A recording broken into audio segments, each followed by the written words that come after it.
everyone. இன்னைக்கு நம்ம 10th history unit 3ல இருக்க short answers ஓட 4th question தான் பார்க்க போறோம். Question பார்க்கலாமா? What do you know of the beverage report? அதாவது beverage reportனா என்ன? அத பத்தி சொல்லுங்க அப்படினு சொல்லி கேட்டிருக்காங்க. ஓகே. பார்க்கலாமா? So the beverage report அப்படிங்கிறது வந்துட்டு செகண்ட் வேர்ல்டு வார் நடந்துட்டு இருந்த டைம்ல பிரிட்டன் மக்களோட வாழ்வாதாரத்தை வந்துட்டு இம்ப்ரூவ் பண்ணணும்னு நினைச்சு பிரிட்டனை சேர்ந்த வில்லியம் பெவரேஜ் அப்படிங்கிறவர் வந்துட்டு இந்த ரிப்போர்ட்டை ரெடி பண்றாரு. ஓகேவா? சோ இவரு ரெடி பண்ணனால இவரோட பேரை இந்த ரிப்போர்ட்டுக்கு வச்சிடுறாங்க.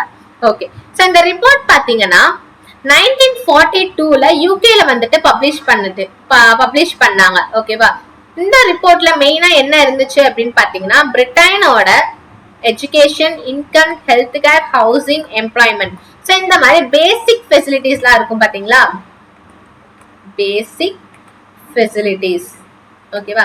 சோ இந்த மாதிரி பிரிட்டன் மக்களோட பேசிக் ஃபெசிலிட்டிஸ் எல்லாமே வந்துட்டு இம்ப்ரூவ் பண்ணணும். சோ இதுக்கு வந்துட்டு கவர்மெண்ட் வந்துட்டு அக்கௌண்டபிலிட்டி கொடுக்கணும் அப்படின்னு சொல்லி தான் வந்துட்டு இந்த ரிப்போர்ட்ல இருந்துச்சு. ஓகேவா? சோ அதுக்கப்புறம் வேர்ல்டு வார் டூ முடிஞ்சதுக்கு அப்புறம் பிரிட்டனை சேர்ந்த ஒரு பொலிட்டிக்கல்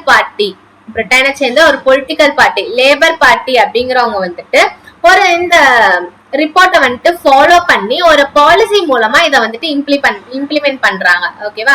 சோ அது என்ன பாலிசி அப்படின்னு பாத்தீங்கன்னா ஃப்ரம் கிராடல் டு கிரேவ். ஓகேவா? சோ இந்த பாலிசி என்ன மீன் பண்ணுது அப்படின்னு பாத்தீங்கன்னா பிரிட்டன்ல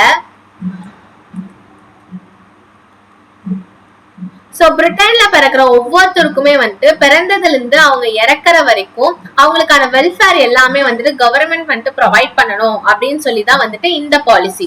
ஓகேவா? சோ இதுதான் வந்துட்டு பெவரேஜ் ரிப்போர்ட். ஓகேவா? இதையும் வந்துட்டு இம்ப்ளிமெண்ட் பண்ணாங்க பிரிட்டன்ல. ஓகேவா? ஒரு சம்மரி பாத்துக்கலாமா? ஓகே. சோ பெவரேஜ் ரிப்போர்ட் அப்படின்னா என்னன்னு பார்த்தோம். வேர்ல்டு வார் 2 நடந்துட்டு இருந்த டைம்ல வந்துட்டு பிரிட்டனோட வாழ்வாதாரத்தை வந்துட்டு இம்ப்ரூவ் பண்ணணும் அப்படின்னு சொல்லி வில்லியம் பெவரேஜ் அப்படிங்கிறவர் வந்துட்டு ஒரு ரிப்போர்ட் ரெடி பண்றாரு. சோ அது வந்துட்டு 1942ல பப்ளிஷ் ஆகப்பட்டுச்சு. சோ இந்த ரிப்போர்ட்ல என்ன இருந்துச்சு அப்படின்னு பாத்தீங்கன்னா பிரிட்டன் மக்களோட பேசிக் facilities, education, income, health care, housing, employment, இந்த மாதிரி விஷயங்கள் எல்லாம் வந்துட்டு இம்ப்ரூவ் பண்ணணும் அப்படின்னு சொல்லி தான் வந்துட்டு அந்த ரிப்போர்ட்ல இருந்துச்சு. ஓகேவா? சோ இது வந்துட்டு வேர்ல்டு வார் 2 முடிஞ்சதுக்கு அப்புறம் பிரிட்டனை சேர்ந்த ஒரு பொலிட்டிக்கல் பார்ட்டி வந்துட்டு இதை ஃபாலோ பண்ணி ஒரு பாலிசி மூலமா இதை வந்துட்டு இம்ப்ளிமெண்ட் பண்றாங்க. ஓகேவா? சோ அது என்ன பாலிசி அப்படின்னு பாத்தீங்கன்னா from cradle to grave. So இந்த பாலிசி எதை மீன் பண்ணுதுன்னு நம்ம பார்த்தோம்.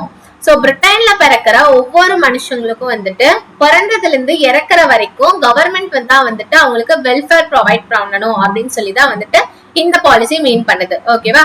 சோ அதுக்கப்புறம் பிரிட்டன்ல வந்துட்டு இந்த ரிப்போர்ட்ல இருந்த எல்லா விஷயத்தையுமே வந்துட்டு இம்ப்ளிமெண்ட் பண்ணாங்க. Okay, thank you.